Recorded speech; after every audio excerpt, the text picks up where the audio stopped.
Boa noite, porta-voz. Gustavo Maia, do Jornal Globo. Tudo bom, Gustavo? Tudo certo.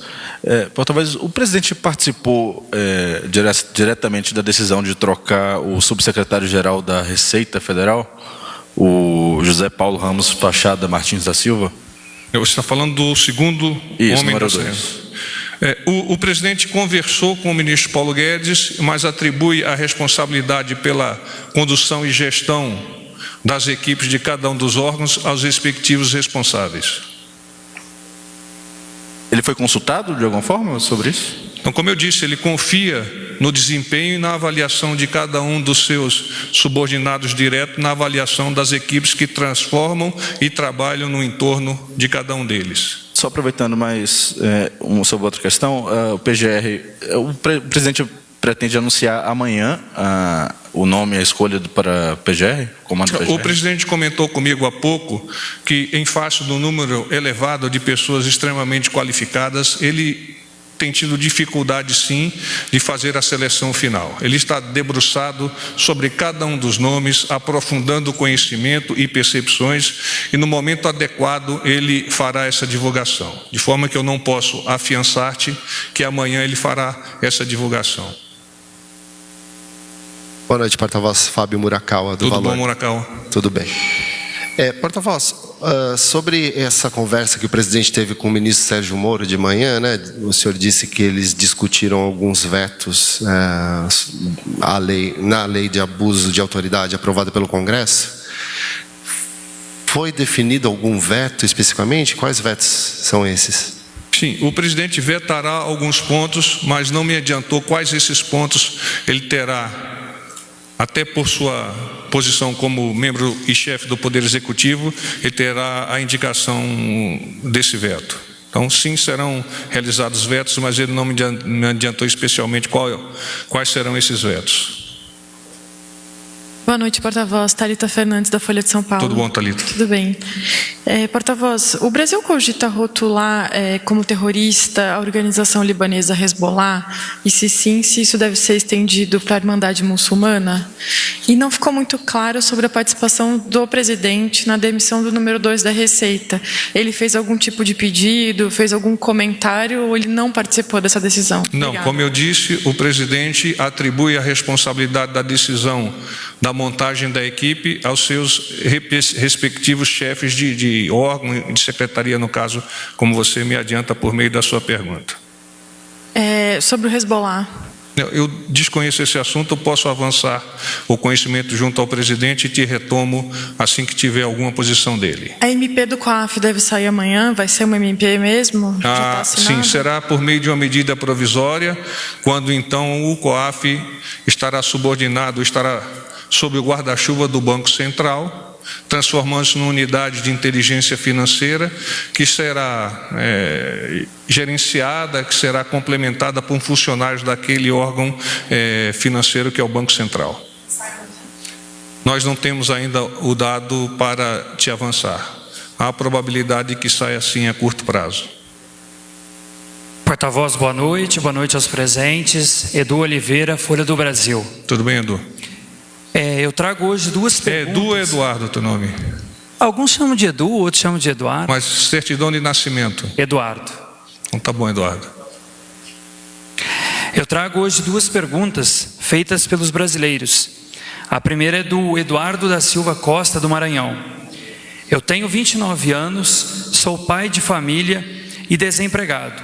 Gostaria de alertar sobre o total abandono do nosso Estado sobre o governo de Flávio Dino e de governos passados.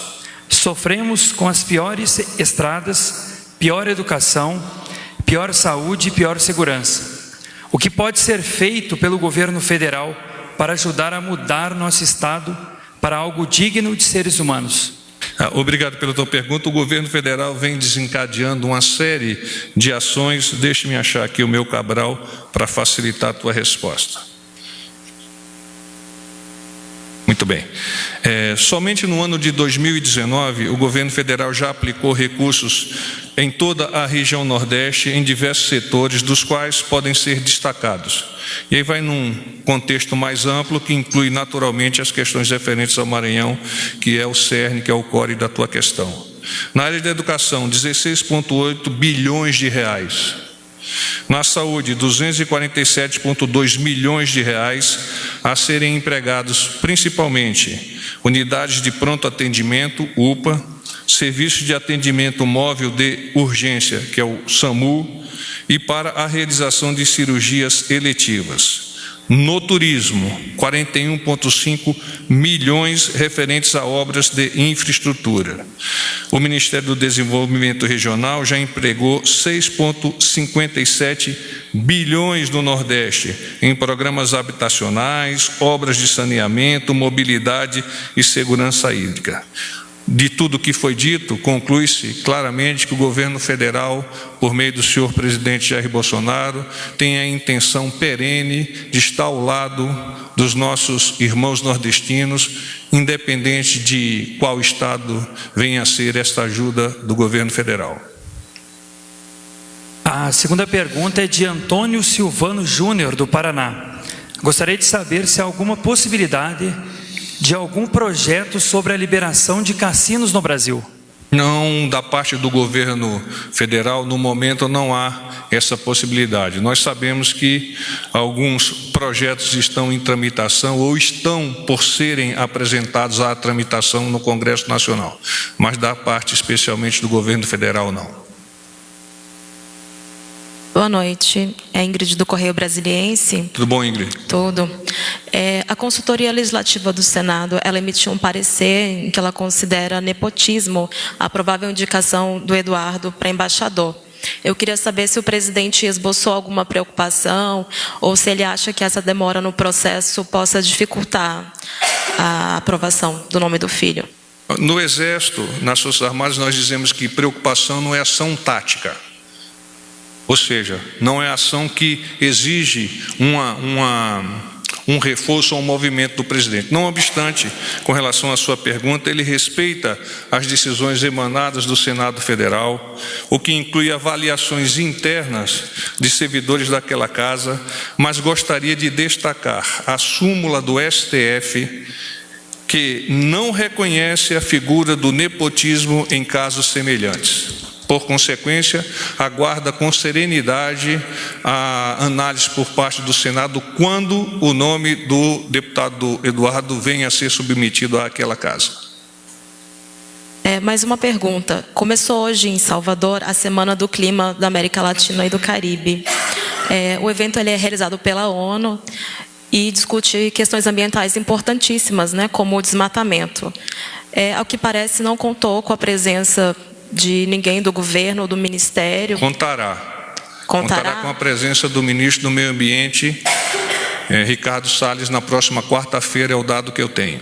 Está confirmado, então, né? E eu também queria saber se tem alguma previsão de sair algum percentual sobre o desmatamento que vocês consideram correto, um levantamento nesse sentido.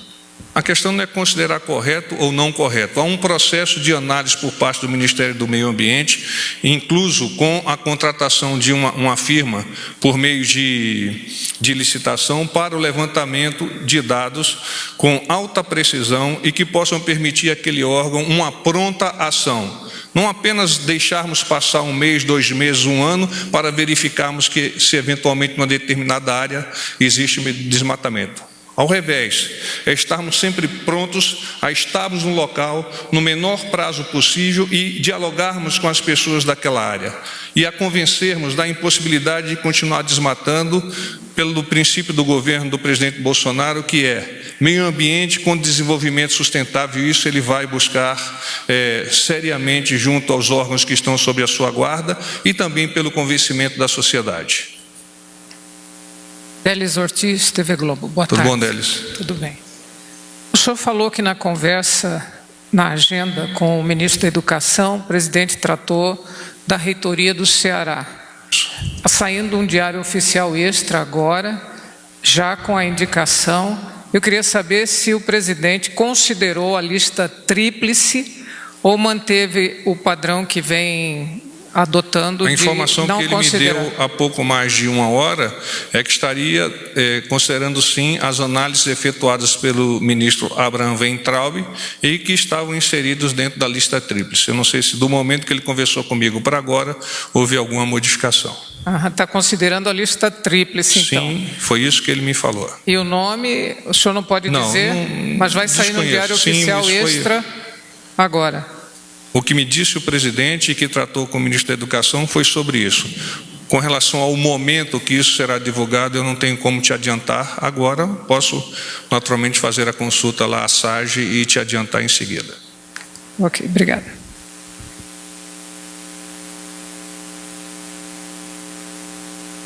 Paz e bem.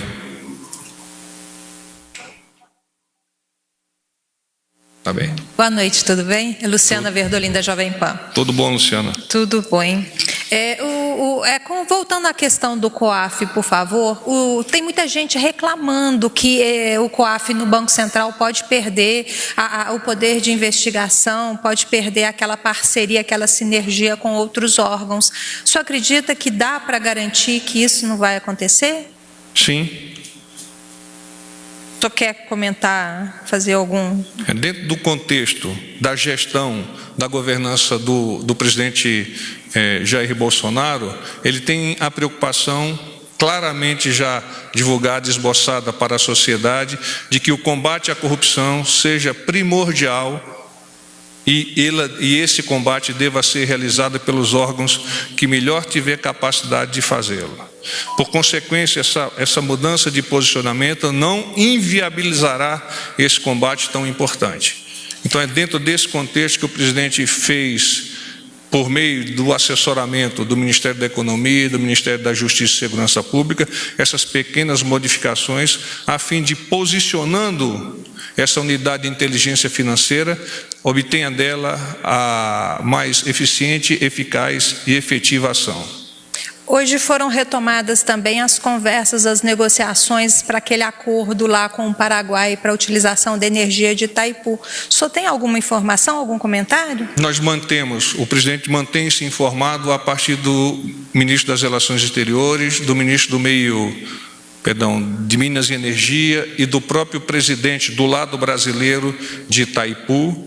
Essas conversas, sim, estão avançando, mas sempre com o escopo, com a visão de que ela deve privilegiar os dois lados dessa moeda, o lado paraguaio e o lado brasileiro. Então, com esse pensamento a liderar a conversação, nós temos a expectativa que no mais breve prazo possível tenhamos uma solução dessa demanda, que não é de agora, é de maio, como vocês mesmos a vêm divulgando. Boa noite, porta-voz. Beatriz, da Rede TV, tudo bem? Tudo bom, Beatriz? Tudo certo. O senhor chegou a detalhar já a agenda de hoje do presidente, eu queria só confirmar uma informação. Ele encontrou o procurador Lauro Cardoso? Sim. O senhor sabe dizer do que foi tratado? Dentro do contexto de todos os outros procuradores, conversando com esses excepcionais membros do Ministério Público, possa ter uma melhor visão para, ao final, formular a sua indicação a esse cargo que é tão importante para a República. Gustavo aqui, ó.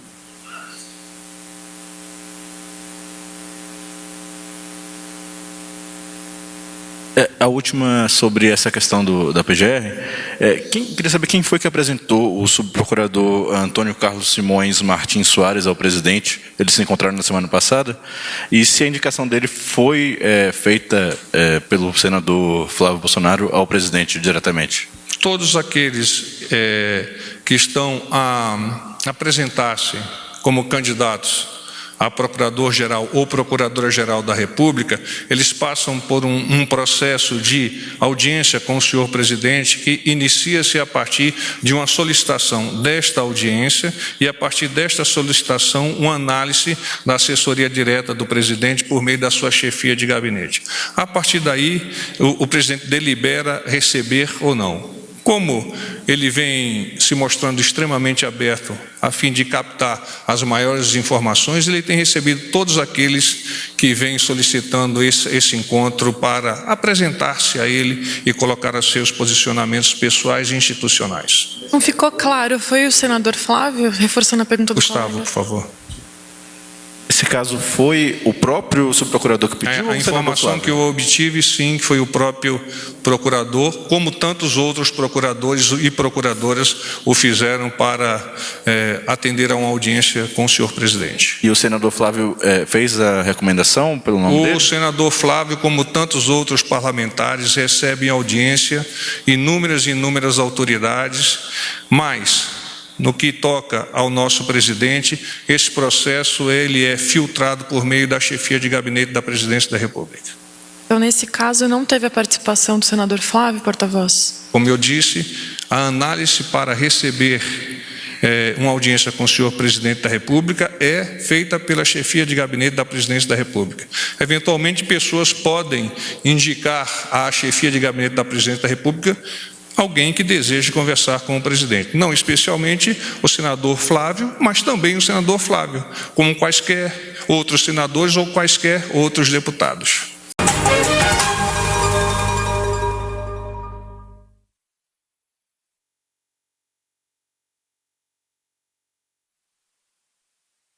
Tratados os vetos da Lei de Abuso de Autoridade, transferência do COAF e aspectos de gestão da Polícia Federal. Às 14 horas, Ministro de Estado da Economia, Paulo Guedes, trataram sobre a transferência do COAF, que será executada por meio de medida provisória, colocando esse órgão sob o guarda-chuva do Banco Central e gerido por funcionários de carreira dessa instituição. Às 16 horas, Abraham Weintraub, ministro de Estado da Educação, trataram da lista tríplice para reitor da Universidade Federal do Ceará. Às 17 horas, Antônio Barra Torres, diretor da Agência Nacional de Vigilância Sanitária, Anvisa, trataram sobre a questão de liberação do canabidiol. O presidente reforça que é favorável ao uso deste produto para fins medicinais, mas não admite que as brechas da legislação sejam usadas para o plantio e consumo da maconha. Assuntos referentes aos ministérios. Ministério da Saúde. O Ministério da Saúde fortaleceu as ações de vigilância e vacinação com a finalidade de garantir a prevenção de doenças no Brasil. Neste ano, já enviou para os estados brasileiros mais de 16 milhões de doses da vacina tríplice viral, que protege contra sarampo, cachumba e rubéola. Esse quantitativo é para atender à vacinação de rotina, conforme previsto no calendário nacional de vacinação em todos os estados do país, e para intensificar a vacinação de crianças de 6 meses a menores de 1 ano de idade. A vacina é a principal forma de tratamento do sarampo e já há um protocolo para exames de casos suspeitos de sarampo que é utilizado pela Anvisa. Com a entrada de novos casos da doença no país, o Ministério tem reforçado as ações de combate e prevenção da doença nos estados que estão com circulação ativa do vírus do sarampo, entre eles o estado de São Paulo, que já recebeu neste ano 6,5 milhões de doses da vacina, e os estados do Rio de Janeiro, Bahia e Paraná, que juntos receberam 8,2 milhões de doses. O Brasil registrou, nos últimos 90 dias, entre 12 de maio e 3 de agosto de 2019, 1.226 casos confirmados de sarampo no Brasil, em 4 estados: São Paulo, Rio de Janeiro, Bahia e Paraná. Ministério da Justiça e da Segurança Pública. Os dados oficiais do Sistema Nacional de Informações de Segurança Pública, prisionais, de rastreabilidade de armas e munições, de material genético, de digitais e de drogas, o chamado Cinesp, plataforma do Ministério da Justiça e da Segurança Pública, confirmaram queda de 21,2% dos homicídios e nos latrocínios de 23,8% no primeiro quadrimestre desse ano em relação ao mesmo período de 2018. Essa redução é decorrente de várias iniciativas adotadas pelo Ministério da Justiça e Segurança Pública que colimaram para esse resultado, dentre outras, as seguintes: atuação integrada com outros órgãos de segurança pública para conseguir resultados efetivos no combate ao crime organizado, aos crimes violentos e à corrupção. Isolamento de lideranças criminosas com a transferência de presos do Sistema Prisional de São Paulo e do Pará, feitas em fevereiro e julho, sob a coordenação da Secretaria de Operações Integradas, CEOP, criada na atual gestão. E a abertura de 2.841 novas vagas no sistema penitenciário dos estados. Ministério da Cidadania. O Ministério da Cidadania, com participação do Ministério da Saúde, adquiriu 1.957 cadeiras de rodas de vários modelos, das quais 312 foram entregues ao Hospital da Criança José de Alencar, em Brasília, DF, na tarde de hoje. As cadeiras são destinadas a pacientes cadastrados e avaliados pelo Núcleo de Atendimento Ambulatorial de Órteses e Próteses da Secretaria de Saúde do DF. Desse total, 967 são cadeiras de roda para banho, 354 para paraplégicos, 319 para tetraplégicos, 192 monoblocos convencionais e 125 cadeiras motorizadas. O investimento foi de 1,7 milhão por intermédio do programa Viver Sem Limites, do Ministério da Saúde. O evento contou com a presença da primeira-dama, Michele Bolsonaro.